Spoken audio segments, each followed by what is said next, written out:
ప్రజలు మంచి ఎమ్మెల్యేలు ఎన్నుకున్నారు. నేను కానీ పవన్ కళ్యాణ్ గారు కానీ బీజేపీ కానీ అగ్రనాయకత్వం అందరం కూడా నరేంద్ర మోడీ గారితో సహా ఇంకొక పక్క అమిత్ షా గారు అందరం కూడా మీటింగ్లు పెట్టినప్పుడు చాలా స్పష్టంగా హామీలు ఇచ్చాం. అవి నమ్మారు, మనలందరినీ ఎంపిక చేసుకున్నారు. మీరందరూ కలిసి ఒక మంచి వ్యక్తిని, రాజకీయాల్లో గౌరవాన్ని కాపాడే వ్యక్తిని, పార్టీని నమ్ముకున్న వ్యక్తిని మీరు ఎన్నుకున్నారు. ఈరోజు మనందరం కూడా గుర్తుపెట్టుకోవాల్సింది, ఇక్కడికి వచ్చినప్పుడు అవతల పార్టీ వాళ్ళు మనం ఎగతాళి చేయాల్సిన అవసరం లేదు. ప్రజల పనిష్మెంట్ ఇచ్చారు. ఇదే హౌస్లో నేను చూశాను. 23 సీట్లు మాకు వచ్చాయి. నేను బాధపడ్డాము. కానీ ప్రజాస్వామ్యాన్ని గౌరవించాలనే ఉద్దేశంతో ప్రజాస్వామ్యుతంగా పనిచేశాం. 23వ తారీఖు ఎన్నికల రిజల్ట్స్ వస్తే దాన్ని వక్రీకరించి 23వ తారీఖున దేవుడు రాసిన స్క్రిప్ట్ ఇది, మీకు 23 సీట్లు వచ్చాయని మాట్లాడారు.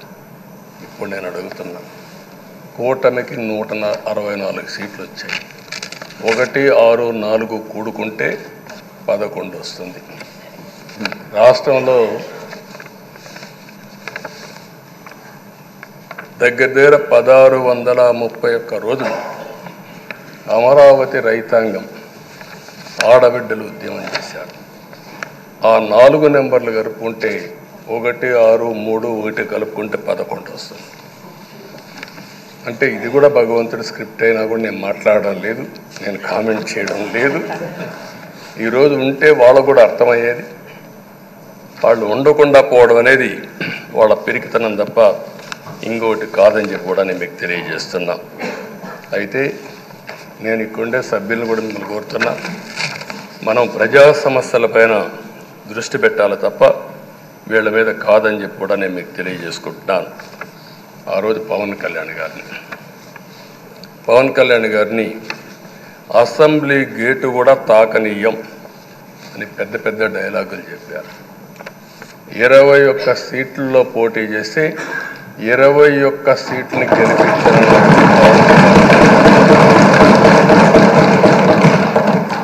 వైనాట్ 175 అని చెప్పి 11 కూడా తెచ్చుకోలేని నాయకత్వం.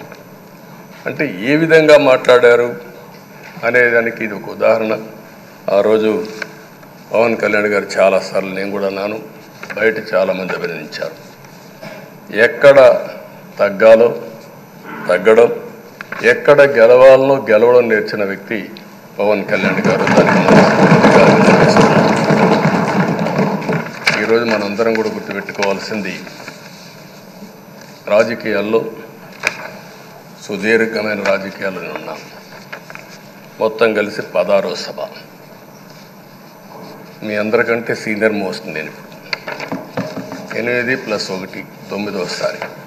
అంటే 16 సభల్లో 16వ సభ 9 సభల్లో ఉన్నాను. అంటే అన్ని సభలను చూశాను. నా జీవితంలో ఎప్పుడూ చూడని సభ మొన్న జరిగిన సభ, 15వ శాసనసభ. కానీ ఇప్పుడు నేను కోరుకునేది మీ దగ్గర నుంచి, అది ఒక చెడు సభ కింద, ఒక కౌరవ సభ కింద మనం భావించాం. కానీ అత్యున్నతమైన సభగా 16వ శాసనసభని నిర్వహించే బాధ్యత మనందరిపైన ఉంది. గౌరవప్రదంగా నిర్వహించాలి. అదే సమయంలో ఇక్కడుండే ప్రతిపక్షాల దృష్టిలో పెట్టుకొని కాదు, 24 గంటలు మనం ప్రజలతో ఉండాలి. ప్రజాప్రభుత్వంగా, ప్రజలకు జవాబుదారితనంగా ఉండాల్సిందిగా నేను మిమ్మల్ని అందరినీ కోరుకుంటున్నా. ఈరోజు మనందరికీ అధికారం ఇవ్వడం కాదు, అతి ముఖ్యమైన బాధ్యత ఇచ్చారు. ఈ రాష్ట్రాన్ని మళ్ళీ ఘాటున పెట్టమని మనతో మాట్లాడారు, మనకు చెప్పారు. ఎప్పుడు కూడా నేను ఒకటే భావిస్తాను, ప్రజా జీవితాలను మార్చే శక్తి ప్రభుత్వ విధానాలకు ఉంటుంది. ఆ ప్రభుత్వ విధానాలకు రూపకల్పన చేసే సభ ఈ చట్టసభ. ఈ విషయం ప్రతి ఒక్కరూ గుర్తుపెట్టుకోవాల్సిన అవసరం ఉంది. ఈరోజు మనం చేసే పని, ఈరోజు ప్రజల భవిష్యత్తే కాకుండా భావితరాల భవిష్యత్తు కూడా నిర్ణయిస్తుంది. ఈరోజు భారతదేశం 91లో ఆర్థిక సంస్కరణలు వచ్చాయి. ఒక తెలుగు బిడ్డ పివి నరసింహరావు గారు ఆర్థిక సంస్కరణలు ప్రవేశపెట్టారు. ఈరోజు భారతదేశం ముందు చాలా వరకు అభివృద్ధి అయ్యే పరిస్థితి వచ్చింది. ఆయన ప్రవేశపెట్టిన ఆర్థిక సంస్కరణను నేను ఆదర్శంగా తీసుకొని ఆ రోజు ఉమ్మడి ఆంధ్రప్రదేశ్లో అనేక పాలసీలు తీసుకొచ్చాం, సంస్కరణలు తీసుకొచ్చాం. ఐటీ, విద్య, పాలనా రంగం, ఇన్ఫ్రాస్ట్రక్చర్ ఇవన్నీ మనం తీసుకొచ్చాం. ఎన్నో డికేడ్స్ కాదు, 25 సంవత్సరాల్లో దాని యొక్క ప్రభావం మనం అందరి ముందు కనపడుస్తుంది. ఈరోజు హైదరాబాద్ నగరం వన్ ఆఫ్ ది బెస్ట్ సిటీగా ఉందంటే 25 ఏళ్లకు మనకు తీసుకున్న నిర్ణయాలే కారణం. ఈరోజు నేను అందరినీ ఒకటే కోరుతున్నా, మీ అందరినీ, ఈరోజు భారతదేశం 5వ అతిపెద్ద ఆర్థిక వ్యవస్థ. ఇంకొక 4-5 సంవత్సరాల్లో ఎన్డీఏ ఆధ్వర్యంలో 3వ అతిపెద్ద ఆర్థిక వ్యవస్థగా తయారవుతుంది. 2047 వికసిత్ భారత్ ఎన్డీఏ నరేంద్ర మోడీ గారి కల అయితే, వికసిత్ ఆంధ్రప్రదేశ్ మనందరి కల కావాల్సిన అవసరం ఉంది. నాకు ఏమాత్రం అనుమానం లేదు, భారతదేశం ప్రపంచంలో అగ్రస్థానానికి వెళ్తాం. నెంబర్ 1 కానీ నెంబర్ 2 కానీ ఉంటాం. అదే సమయంలో మనందరి ఆశయం, మనం చేసే చట్టాలన్నీ కూడా తెలుగువారు ప్రపంచంలోని నెంబర్ 1గా ఉండాలని, ఆంధ్రప్రదేశ్ని జీరో పావర్టీ స్టేట్గా తయారు చేసి ఆర్థిక అసమానతలు తగ్గించే విధానానికి ఈ సభ శ్రీకారం చుట్టాలని కోరుకుంటూ, దానికి అయ్యన్న పాత్రుడు గారి అధ్యక్షతన మనం ముందుకు పోవాలని చెప్పి మనస్ఫూర్తిగా కోరుకుంటున్నాను. ఇంకొక పక్క ఈరోజు మీరందరూ కూడా గుర్తుపెట్టుకోవాల్సింది, ఈ సభలో దూషణలు, వెకిలి చేష్టలు అవి కాకుండా ఉందాతనంతో ప్రతి ఒక్కరం కూడా ముందుకు పోయే విధంగా కార్యక్రమాన్ని తీసుకుపోవాల్సిందిగా నేను కోరుతున్నాను. 16 సభలు మనం చూసాం. ఈ 16 సభలు మీరు చూస్తే ఆంధ్రప్రదేశ్ శాసనసభ హేమీలు వచ్చారు. అందులో టంగుటూరి ప్రకాశం పంతులు, ఎన్జి రంగా, నీలం సంజీవరెడ్డి, బెజవాడ గోపాల్ రెడ్డి, తెన్నేటి విశ్వనాథం, గౌత లచ్చన్న, పివిజి రాజు, పుచ్చలపల్లి సుందరయ్య, అయ్యదేవర కాళేశ్వరరావు, చండ్ర పుల్లారెడ్డి, వావిలాలు గోపాలకృష్ణయ్య, మోటూరి హనుమంతరావు, గుంటూరి బాపనయ్య, కాకాని వెంకటరత్నం లాంటి ఉద్దండులందరూ వచ్చారు. వీళ్ళు కాకుండా పివి నరసింహరావు ఈ రాష్ట్రంలోనే పుట్టి కేంద్రం నుంచి ఆర్థిక సంస్కరణలు తీసుకొచ్చారు. ఇంకో పక్కన ఎన్టీ రామారావు గారు, ఒక చరిత్ర సృష్టించిన యుగ పురుషుడు ఎన్టీ రామారావు గారు. వీళ్ళందరూ మనకు ఆదర్శం కావాలని మనస్ఫూర్తిగా కోరుకుంటున్నాను.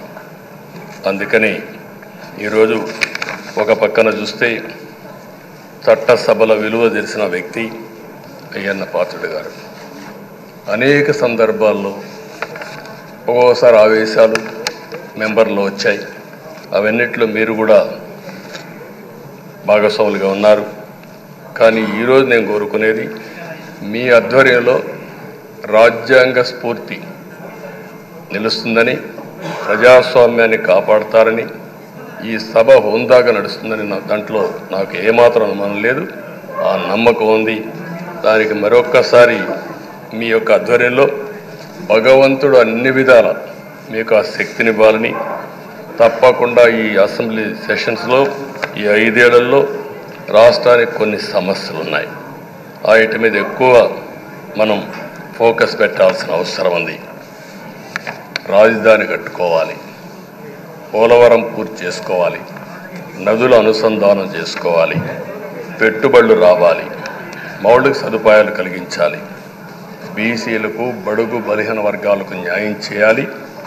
ఏది చేసినా పేదవాళ్ళ దృష్టిలో పెట్టుకొని ఈ అసెంబ్లీ చేసేటప్పుడు మీ అపారమైన అనుభవాన్ని మీరు ఉపయోగించుకొని ఈ సభను సక్రమైన దారిలో నడిపించేదానికి మీరు దోహదం చేయాల్సిందిగా మిమ్మల్ని అందరినీ కోరుకుంటూ ఈరోజు మీరేసే మీ ఆధ్వర్యంలో జరిగే చర్చలు 2047కి తెలుగు జాతి ప్రపంచంలోనే నెంబర్ 1గా ఉండడానికి, ఈ రాష్ట్రంలో పేదరికం లేని సమాజాన్ని నిర్మాణం చేయడానికి, ఆర్థిక అసమానతలు తగ్గించే దిశగా మన ప్రయాణం సాగడానికి పూర్తిగా మీ ఆధ్వర్యంలో సాగాలని చెప్పి కోరుకుంటూ, మరొక్కసారి మీకు భగవంతుడు అన్ని విధాల ఆయురారోగ్యాలు ఇచ్చి ఈ సభను సుజావుగా కార్యక్రమానికి శ్రీకారం చుట్టాలని కోరుకుంటూ మీకు నమస్కారాలు తెలియజేస్తున్నాను.